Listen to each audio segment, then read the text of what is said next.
کہا جی مجھے بتاؤ، بائبل کی روشنی میں بتاؤ، یہ جو قانون تم لوگوں نے پاس کیا ہے یہ کیوں پاس کیا ہے، یہ کیسے پاس ہوا، یہ ٹھیک ہے؟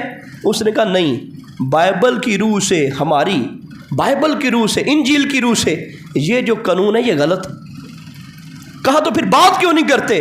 کہتے نہیں، بات اس لیے نہیں کر سکتے کہ ہم سوسائٹی کے سامنے ہماری زبانیں بند ہیں، فیصلہ ہماری سوسائٹی کرتی ہے، سوسائٹی کے سامنے ہماری زبانیں بند ہیں، جبکہ بائبل میں واضح لکھا ہے کہ اللہ تعالیٰ نے اسی جرم کی وجہ سے سدوم شہر کو تباہ کر دیا، قوم لوط کو تباہ کر دیا۔ وہی معاملہ ہے نا جس کو آج یہ بنا رہے ہیں، اسی عمل کی وجہ سے۔ اور سب سے بڑی پرابلم بھی ہیومن رائٹس کو مد نظر رکھ کے اسی بات کو بنائی جاتی ہے، سب سے بڑی بات بھی۔ لیکن ہمارے ہاں کیا ہے؟ سب سے بڑی بات مذہب ہے، اللہ کی ذات ہے، اتھارٹی سوسائٹی نہیں ہے، اللہ کی ذات ہے۔ تو جس وقت اللہ کی ذات جو ہے وہ اتھارٹی ہے، تو پھر جو فیصلہ اللہ کی ذات کی طرف سے ہوگا وہی قابل قبول ہوگا، اور اسی کے مطابق فیصلے ہوں گے تو بات بنے گی۔ وگرنہ لوگ مل کے فیصلے کریں گے تو دیکھیں 200 سال پہلے اور فتویٰ ہے، 200 سال پہلے اسی چرچ سے یہ پیغام جاتا ہے کہ یہ غلط ہے، اور پھر جب سوسائٹی زور ڈالتی ہے، معاشرہ زور ڈالتا ہے، لوگ وہاں کے پڑھے لکھے، اس انداز کے پڑھے لکھے، مذہب کے پڑھے لکھے نہیں، وہ کہتے نہیں اب ہونا چاہیے یہ آزادی، یہ کھل ملنی چاہے، تو پھر چرچ سے پیغام جاری ہو گیا نہیں اب یہ جائز۔ تو یہ سب سے بڑی تباہی ہے۔ مسلمان ہم اس تباہی کی طرف ہرگز نہ جائیں، تو اسی کے اندر ہماری کامیابی ہے، اسی کے اندر بہتری ہے۔ اچھا، ہم اس کی وضاحت ایک حدیث پاک سے کرتے ہیں۔ حضرت عدی یہ مسلمان ہو گئے، حاتم طائی کے بیٹے کا نام عدی ہے، حاتم طائی کی بیٹی بھی مسلمان ہو گئی۔ مسلمان ہونے سے پہلے قیدی ہو کے آئی، سار کے اوپر دوپٹہ نہیں تھا۔ حقوق کی دنیا بات کرتی ہے نا جی، عورت کے حقوق کی بات کرتی ہے۔ سار کے اوپر چادر نہیں تھی، رسول پاک صلی اللہ علیہ وسلم نے فرمایا اس کے سر پہ چادر دو۔ لوگوں نے کہا یہ تو کافرہ ہے، رسول پاک صلی اللہ علیہ وسلم نے فرمایا بیٹی بیٹی ہوتی ہے، پاویں کافر کی ہوئے، بیٹی بیٹی ہی ہوتی ہے، چاہے کافر کی بیٹی ہو۔ ہمارے پہلے بزرگ یہ کہا کرتے تھے تیاں سانجیاں ہوندیاں، یہ پہلے بزرگ کہتے تھے۔ تو اب کی جو صورتحال ہے وہ آپ کے سامنے ہے۔ جن لوگوں کو ہم جاہل کہتے تھے، یار اگر اس طرح کی جہالت ہے نا وہ قبول ہے، اس جہالت کو 10 بار سلام۔ جس جہالت کے اندر مذہب سلامت ہے، دین سلامت ہے، ایک دوسرے کی عزت سلامت ہے، وہ جہالت نہیں ہے، وہ حقیقت میں روشنی ہے، وہ حقیقت میں علم ہے۔ تو وہ علم کیا اور وہ زمانہ کیا جس کے اندر عزت محفوظ نہیں ہے، جس کے اندر صرف اپنی ہی بیٹی کو بیٹی سمجھا جا رہا ہے اور اوروں کو جو ہے وہ عجیب نظروں سے دیکھا جاتا ہے۔ یہ خاتون بھی مسلمان ہو گئی اور ان کے بھائی جناب عدی یہ مسلمان ہو گئے، حاتم طائی کے بیٹے تھے۔ ایک بار نا نبی پاک صلی اللہ علیہ وسلم سے سوال کیا کہ یا رسول اللہ قرآن کی باتیں ساری سمجھ میں آ گئی ہیں لیکن قرآن کی ایک بات سمجھ میں نہیں آ رہی۔ یعنی انداز یہ تھا کہ جس طرح وہ جھوٹ کی طرف اشارہ ہوتا ہے کہ قرآن نے ایک بات کی ہے باقی ساری سچے ہیں، یہ ایک بات سچی نہیں ہے۔ قرآن میں کیا تھا؟ اتخذوا، اس طرح کے لفظ شروع ہوتے ہیں، اس میں مفہوم اس کا آپ کے سامنے میں پڑھ دیتا ہوں۔ رسول پاک صلی اللہ علیہ وسلم سے سوال کرنے لگے کہ قرآن کہتا ہے کہ یہ جو عیسائی ہیں انہوں نے اپنے اللہ کے علاوہ اور معبود بنا لیے، اور پھر اپنے ان کے جو پادری تھے، ان کے جو رہبانیت والے لوگ تھے، راہب تھے، ان کو بھی اپنا خدا بنا لیا۔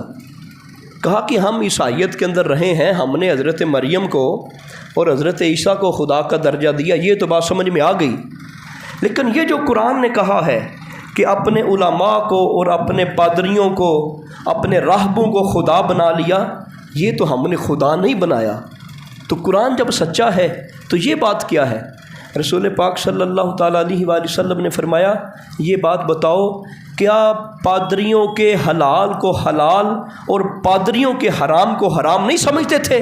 ان کی ہر بات کو حرف آخر نہیں سمجھتے تھے؟ کہا ہاں ایسے ہی کرتے تھے۔ فرمایا ہاں یہ شرک ہے، یہ جو تم ان کے ہر حکم کے اوپر اللہ کو چھوڑ کے اور اللہ کے حکم کو چھوڑ کے ان کی بات جو وڈیرے تھے، وڈیروں کی ہر بات کو وہ درجہ دے دیا جو قرآن کا درجہ ہونا چاہیے، جو آسمانی کتاب کا درجہ ہونا چاہیے، یہ اسی کے برابر ہے، گویا کہ خدا بنا لیا۔ تو آج یہی صورتحال ہے مغرب کی. انہوں نے اپنی مرضی کو، اپنی خواہشات کو اور اپنے وڈیروں کو گویا کہ خدا کا درجہ دے دیا. جو فیصلہ انہوں نے کر دیا وہ فیصلہ صادر ہے اور فیصلہ باقی ہے. تو ہمیں آج کے اس موضوع میں جو بات سمجھانا مقصود تھا وہ یہ ہے کہ حقوق انسانی کی اسلام سے بڑی کوئی چیز بھی طرفدار نہیں ہے، اور جتنی انسانی حقوق کی بات اسلام کرتا ہے کوئی نہیں کرتا. اور اسلام نے جس چیز کو جو حکم دے دیا وہی سب سے اعلیٰ ہے، دنیاوی اعتبار سے بھی دینی اعتبار سے بھی. اگر ہم بندوں کے اوپر رہیں گے، مغرب کے اوپر رہیں گے، تو یہ تو فیصلے تبدیل ہوتے رہیں گے اور یہ معاملے تبدیل ہوتے رہیں گے. جس طرح کہ یہ بڑا ایشو پھیلا ہوا ہے ہم جنس پرستی کا، تو یہ تو بہت عجیب، اس کے اندر یہ فیصلہ کرنا مشکل ہو گیا کہ مرد کس کو قرار دیا جائے گا، بیوی کس کو قرار دیا جائے گا. پھر اگر بچے جنم لینے کی بات ہوگی، خواہش ہوتی ہے مرد کی کہ شادی کے بعد بچے میرے پاس ہوں، وہ کھیلیں، میرے بچے ہونے چاہیے، یہ تو ناممکن ہے، ہو ہی نہیں سکتا. تو جگہ جگہ بگاڑ آئے گا. اسلام چھوٹی چھوٹی چیزوں کو مد نظر رکھتا ہے. جس طرح وہ چھوٹے صحابی رسول حضرت عبداللہ بن عباس کی مثال دی، سرکار نے باقاعدہ اجازت لی. حضرت عدی کی بات آپ کے سامنے ہے، انہوں نے کہا جی ہر چیز اگر آپ ان کو سمجھ لو گے تو پھر گویا خدا مان لیا. تو قرآن نے اور جو صاحب قرآن نے بات کی ہے وہ ہمارے لیے حرف آخر ہے. میں جاتے جاتے یہ مغالطہ ذہن سے نکال دوں، ہو سکتا ہے کسی کے ذہن میں یہ بات آئے کہ یار ہمارے فقہا بھی تو ایسے کرتے ہیں. کبھی کبھار آ جاتا ہے، ہمارے بھی تو بڑے بڑے مفتیان فیصلہ کر دیتے ہیں کسی چیز کے بارے میں. اللہ کے بندو، جب بھی کوئی مفتی فتویٰ دیتا ہے، اگر اس فتوے کا متن پڑھا جائے اس کے اندر وہ مجبور ہوتا ہے قرآن کی بات اور حدیث کی بات کرنے پہ. مرضی سے کوئی فتویٰ نہیں دیتا، اس کے فتوے کو ہر بندہ چیلنج کر سکتا ہے. لیکن یہ اسلوب صرف اہل اسلام کا ہے. اگر آپ کہیں کہ ہم پہلے یہ سنتے تھے کہ نہیں یار سپیکر کے اندر جو ہے وہ جماعت نہیں ہوتی، اب سپیکر کے اندر جماعت ہوتی ہے، تو ہمارے مذہب کے اندر بھی تو ایسے ہوتا ہے نا. جب بھی کوئی فتویٰ آتا ہے اس فتوے کے اندر جو عالم دین ہے، جو فقیہ ہے، جو مجتہد ہے، وہ اس بات کے اوپر یقیناً اپنے آپ کو لازم کر لیتا ہے کہ جب تک میں قرآن اور حدیث سے دلیل پیش نہیں کروں گا میں اپنا فتویٰ دے ہی نہیں سکتا. جبکہ مغرب کے اندر یہ کیفیت نہیں ہے، وہ اپنا دنیاوی فائدہ دیکھتے ہیں، وہ دنیاوی مرضی دیکھتے ہیں. جہاں مرضی آئی وہ حکم صادر کر دیا. اگر غزہ کے اندر جانیں تباہ ہوتی رہیں تو وہ ان کے مطابق جائز ہے، لیکن اگر کہیں کوئی کتا بھی مر جائے تو پھر اس کے حقوق کی بات ہو سکتی ہے. کیوں؟ جہاں ان کی مرضی نہیں ہے وہاں ان کی مرضی ہے. اپنی مرضی کا سب کچھ بنا لینا یہ غلط ہے.